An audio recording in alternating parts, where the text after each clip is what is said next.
Good evening all of you. आज हम लोग जिस टॉपिक्स के बारे में पढ़ने वाले हैं उसका नाम क्या है?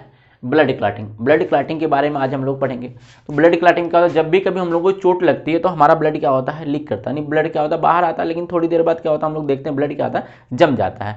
तो ब्लड जमता क्यों है और ब्लड किस तरीके से जमता है, आज हम लोग उसके बारे में पढ़ेंगे कि ब्लड हमारा जमता क्यों है और ब्लड के जमने की प्रक्रिया क्या है, प्रोसेस क्या है, और सारी चीज़ें हम लोग इसमें पढ़ेंगे। तो इसमें क्या होता है, मान लेते हैं कभी भी जब कभी हमको ब्लड मतलब चोट लगती है तो क्या होती है, हमारी ब्लड की वेसल्स भी रैप्चर्ड होती है। ब्लड की वेसल्स भी रैप्चर्ड होती है। ब्लड की जब वेसल्स रैप्चर्ड होगी तो ब्लड क्या करता है? लीक करता है। अब जो ब्लड होता है उसमें कई सारी चीज़ें पाई जाती हैं। तो ब्लड में बेसिकली हम लोग दो पार्ट में डिवाइड करते हैं। जो ब्लड होता है, एक तो ब्लड में सेल्स पाई जाती है जिसको बोलते हैं सेलुलर एलिमेंट, ठीक है, और दूसरा क्या होता है? प्लाज्मा। जिसमें ब्लड में क्या होता है? सबसे ज़्यादा प्लाज्मा होता है लगभग 55%, और जो ब्लड सेल्स होती है 45% होती हैं। और ब्लड सेल्स जो होती है तीन टाइप की होती है। एक को बोलते हैं आरबीसी, दूसरे को बोलते हैं डब्ल्यूबीसी, तीसरे को बोलते हैं प्लेटलेट, ठीक है। और वहीं बात करें प्लाज्मा की, तो जो प्लाज्मा होता है उसमें बेसिकली क्या पाया जाता है? वाटर पाया जाता है लगभग 90 से 92%। प्लाज्मा प्रोटीन होती है। प्लाज्मा में क्या पाए जाते हैं? क्लॉटिंग फैक्टर्स भी पाए जाते हैं। प्लाज्मा में और क्या पाया जाता है? जितने भी मिनरल्स हम लोग खाते हैं, सोडियम क्लोराइड हुआ और सोडियम हुआ, क्लोराइड आयन हुआ, बाइकार्बोनेट आयन हुआ, कैल्शियम आयन हुआ, ये सारी चीज़ें कहाँ पाए जाते हैं? प्लाज्मा के अंदर ही पाया जाता है, ठीक है। चलिए, तो कहने का मतलब ये हुआ कि जब भी कभी हमको चोट लगती तो हमारा ब्लड क्यों जमता है, उसके पीछे का मेन कारण होता है क्लॉटिंग फैक्टर और प्लेटलेट्स। कौन? प्लेटलेट्स और क्लॉटिंग फैक्टर्स। चलिए मान लेते हैं कि ये कोई ब्लड वेसल्स है। क्या है? ये कोई ब्लड वेसल्स है। अब ब्लड वेसल्स है तो इसमें कौन फ्लो कर रहा होगा? ब्लड फ्लो कर रहा होगा ना, ब्लड फ्लो कर रहा होगा। तो ब्लड में क्या क्या होगा? ये मान लेते हैं जो छोटे छोटे डॉट लाइक स्ट्रक्चर दिखाया गया है प्लाज्मा है, इसको प्लाज्मा आप मानेंगे। और जो गोल गोल से सर्कल से बनाए हैं इसको मानेंगे ब्लड सेल्स। जो रेड कलर की दिखाई गई इसको हम लोग मानेंगे आरबीसी, और जो ग्रीन कलर की उसको बोलेंगे डब्ल्यूबीसी, और जो ब्लैक है उसको बोलेंगे प्लेटलेट्स, ठीक है। चलिए, अब कहानी ये है कि अब मान लेते हैं ब्लड वेसल्स है, इसमें क्या हो रहा है? ब्लड फ्लो हो रहा है, प्लाज्मा भी फ्लो हो रहा है, ब्लड सेल्स भी फ्लो हो रहा है, ठीक है। अब मान लेते हैं कि कहीं पे हमको चोट लगी, चोट लगेगी, ब्लड तभी हम बाहर आएगा जब तक कि ब्लड की वेसल्स रैप्चर्ड ना हो, ठीक है। अब मान लेते हैं चोट लगी और ये ब्लड की वेसल्स रैप्चर्ड हो गई। जब रैप्चर्ड हो जाएगी तो ब्लड क्या हो जाएगा? लीक करेगा, बाहर आएगा। लेकिन हम लोग देखते हैं कि ब्लड थोड़ी देर बाद जम जाता है, ठीक है। तो इसके पीछे का कारण क्या है?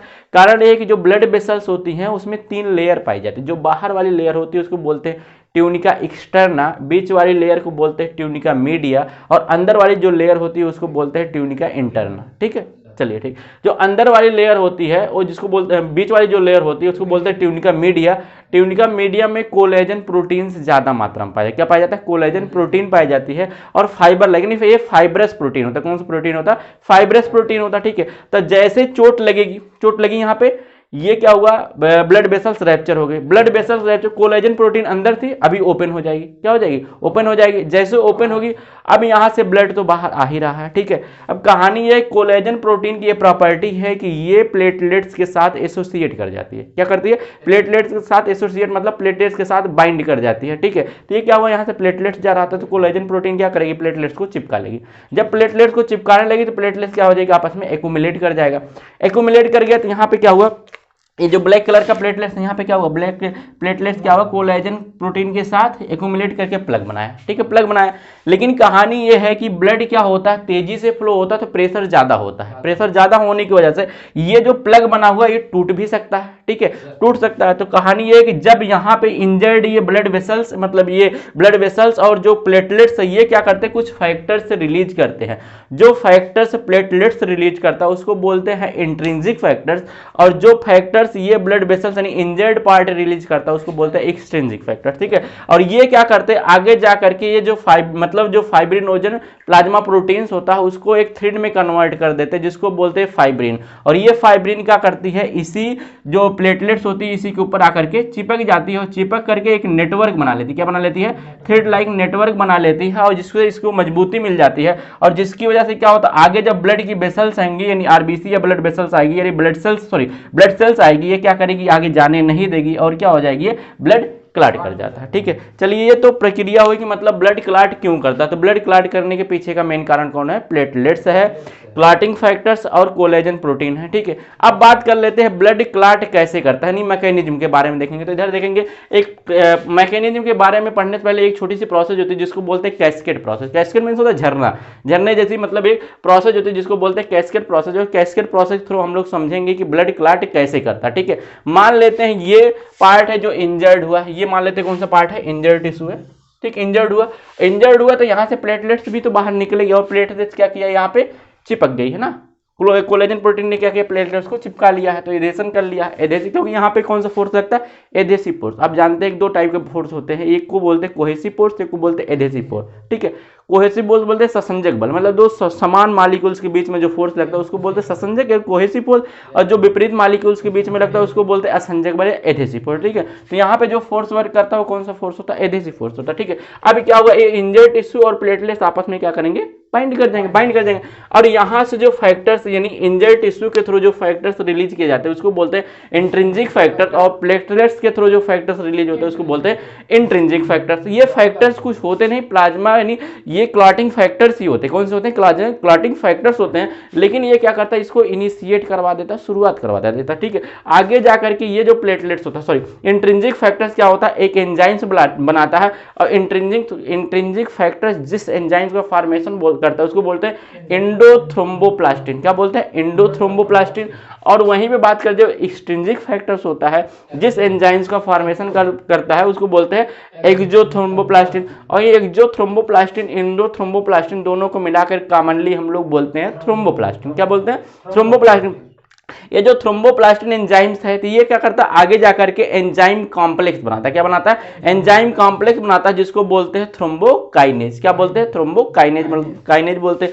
वहीं बात कर ले अब प्लाज्मा, ये तो यहाँ से लीक हुआ तो प्लाज्मा भी तो यहीं पे होगी, तो प्लाज्मा में क्या पाया जाता है, क्लॉटिंग फैक्टर्स पाया जाता है। तो ये क्लॉटिंग फैक्टर्स होता है जिसका नाम होता है प्रोथ्रोम्बिन। ये क्या करता है, थ्रोम्बोकाइनेज। और कैल्शियम आयन भी तो प्लाज्मा में पाया जा रहा होगा। ठीक है, तो ये जो थ्रोम्बोकाइनेज होता है, इस प्रोथ्रोम्बिन क्लॉटिंग फैक्टर्स को कैल्शियम आयन की प्रेजेंस में थ्रोम्बिन में कन्वर्ट कर देता है। किस में कन्वर्ट कर देता है, ये थ्रोम्बोकाइनेज नामक एंजाइम प्रोथ्रोम्बिन जो क्या नाम है इनएक्टिवेटेड, यानी प्रोथ्रोम्बिन मतलब होता है कि वो जो क्लॉटिंग फैक्टर है एक्टिव नहीं है, तो इसको क्या करेगा, कैल्शियम आयन की प्रेजेंस में एक्टिव फॉर्म में लेके आगे किस में कन्वर्ट कर देगा, थ्रोम्बिन में कन्वर्ट कर देगा। और ये जो थ्रोम्बिन होगा ये क्या करता है, कैल्शियम आयन की प्रेजेंस में प्लाज्मा प्रोटीन फाइब्रिनोजन को किस में कन्वर्ट कर देता है, फाइब्रिन में। किस में कन्वर्ट कर देता है, फाइब्रिन में कन्वर्ट कर देता है। और ये फाइब्रिन जो होता है ये थ्रेड लाइक स्ट्रक्चर से बना लेता है। क्या कर देता है, थ्रेड लाइक स्ट्रक्चर से बना लेता है, मतलब जालेनुमा संरचना नेटवर्किंग बना लेता है। और इसी पे ब्लड सेल्स क्या होती हैं, आकर के स्ट्रेंगल्ड हो जाती हैं, रुक जाती हैं, और ब्लड क्या होता है, क्लॉट कर जाता है। एक छोटा सा एनिमेटेड वीडियो है, उसको आप लोग देख लेंगे। उसको देखने के बाद हो सकता है ये सारी चीजें हम लोगों को और अच्छे तरीके से समझ में आए। का थक्का बनना। यदि हम असावधानी से चाकू का उपयोग करते हैं तो हमारी उंगली कट सकती है। क्षतिग्रस्त हिस्से का आवर्धित दृश्य देखने पर चाकू द्वारा कटी हुई रक्तवाहिनियां दिखाई देती हैं, जिसके कारण बड़ी मात्रा में रक्तस्राव होता है। धमनी के अंदर हमें लाल रक्त कणिकाएं तथा प्लेटलेट दिखते हैं, जो कि क्षतिग्रस्त हिस्से से बाहर निकल जाते हैं। रक्त का थक्का बनने की क्रिया में प्लेटलेट मुख्य रूप से उत्तरदायी हैं।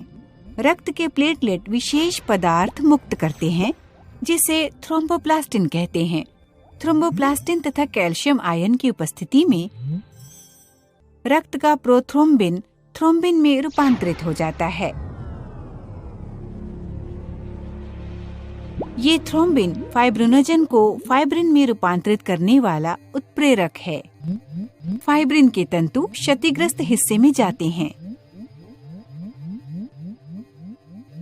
यहाँ फाइब्रिन तंतु जाली जैसी संरचना बनाते हैं, जिसमें लाल रक्त कणिकाएं आकर फंस जाती हैं। ये लाल रक्त कणिकाएं और फाइब्रिन तंतु साथ मिलकर रक्त का थक्का बनाते हैं। रक्त के थक्के से कटी हुई धमनी पुनः जुड़ जाती है।